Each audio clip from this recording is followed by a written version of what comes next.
First, we want to grab the textures and materials that we've prepped for roller printing. Remember that you can use a wide variety of materials. We've got steel wire, we have paper that's been cut up, a dried and textured leaf, a little piece of netting. Lace would also work out really well. Just generally textured paper like watercolor paper or handmade paper could be really lovely. Other forms of fabric, as long as it doesn't have too much cushion and no moisture. So if you're using any sort of natural objects, make sure that they're dried, and you can roll it through and see what happens to your copper or brass. Then you want to prepare your sheet metal by annealing it. Okay, so I'm gonna try rolling this netting texture into this annealed sheet of copper first. We'll see how it goes. Now, once it goes in the rolling mill, it kind of takes on its own life. So you just really need to prep it as well as you can. But if it starts to shift, there isn't really much you can do because you don't really want to back it out. It's going to leave some obvious marks. So the first thing to do is to take your little sandwich and line it up in your rollers and get it in there tight enough that it's snug, but not so tight that you're like pushing the material into the metal. So it's pretty nice and snug. It's stuck in there. I can't pull it out with my fingers. And I just do it kind of by memory. So it's at this angle. I'm gonna do one complete turn to back it out, and I'm gonna bring it back to where it was. You can also look at the dials on top and line up the numbers, but usually you can just do it by feel. Now, I didn't compress it hard enough so that, you know, the netting or the metal has deformed. So from here, I'm gonna do one full complete turn. Now remember, counterclockwise to tighten, clockwise to loosen. So I'm gonna turn it counterclockwise, one full rotation, and I'm gonna feed it through. I'm gonna make sure the orientation is fully on the metal. If I do something like this, then it's not gonna print there. Generally, having the material that you're rolling be a little bit larger might be better, because if it shifts around, then it's still gonna, there's still gonna be coverage. So I'm gonna take my handle and I'm going to roll it. I'm gonna watch my fingers. Nice, smooth, continuous turn. Now you can see my netting has completely flattened and deformed, which is what I want to see. And that's what happened to my metal. It curved, and you can see that the netting moved around and it shifted. So now if I were to roll this again, it's definitely going to create a different print because part of it is flattened, part of it isn't. So generally it's kind of a one-time use thing. But it kind of has like a snake skin effect, which I think is pretty cool, right? I got this from a bag that I bought pumpkin pie pumpkins from, those little miniature ones. But you know, any like bag of potatoes, anything like that, those might have some interesting textures. I picked this leaf from outside. It is dead and it is dry, but it's not super brittle.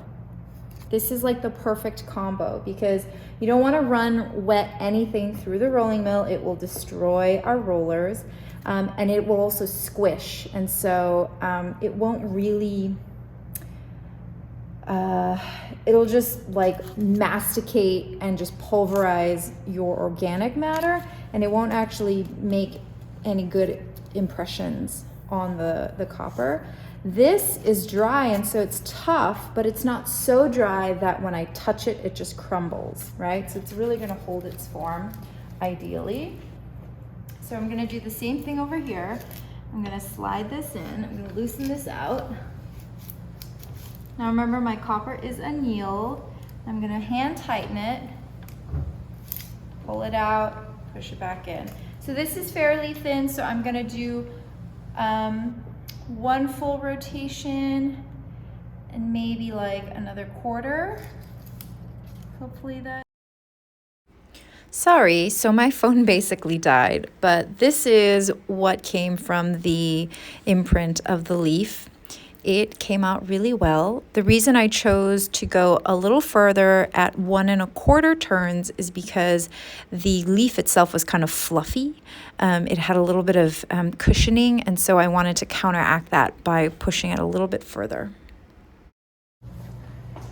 Okay, so if I were to roller print this little wire doodle that I made, I used steel wire. I could use technically other types of wire, but this tends to hold up the best. However, because it is steel, you have to sandwich it with a sheet of brass. So the rolling mill is steel. Steel on steel will make marks. So if you do roll it in with something like this in here, it will forever impress on here, and we will know exactly who did it because your project or sample will forever be imprinted on there. Please do not ruin our rolling mill by not using the sandwich, right? So I'm gonna go through, do the same thing. I've got my annealed copper. I'm gonna open this up. And I'm really gonna make sure that the wire is completely encased, right?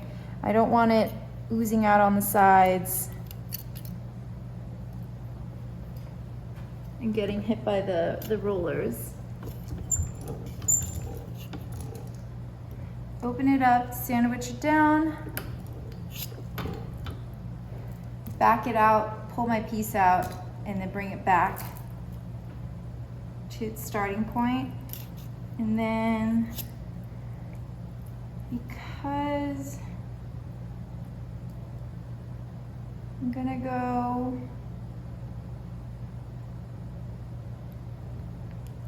one full rotation.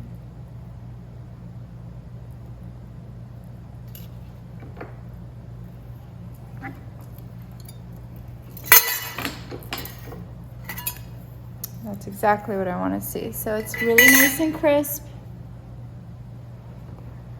This is actually flattened out, but it's still in pretty decent shape. And then you're going to see that on your brass. You can, in theory, reuse this, or you can use that for something else.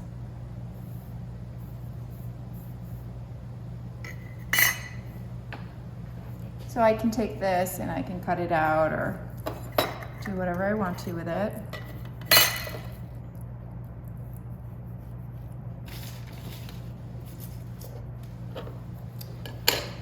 And then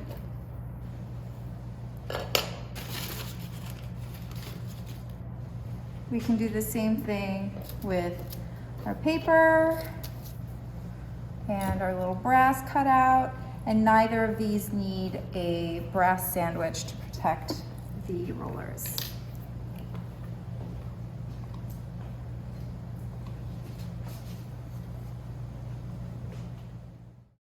So these are the end results of the textures that were run through the rolling mill. I think they came out really beautifully. The sample on the upper right-hand corner of the steel wire that was rolled through with the copper. That was dapped out afterwards to make kind of a dish form, which is pretty interesting. But everything else is pretty stock, whether or not they were slightly flattened after or not. But yeah, have a good time. It's a fun process.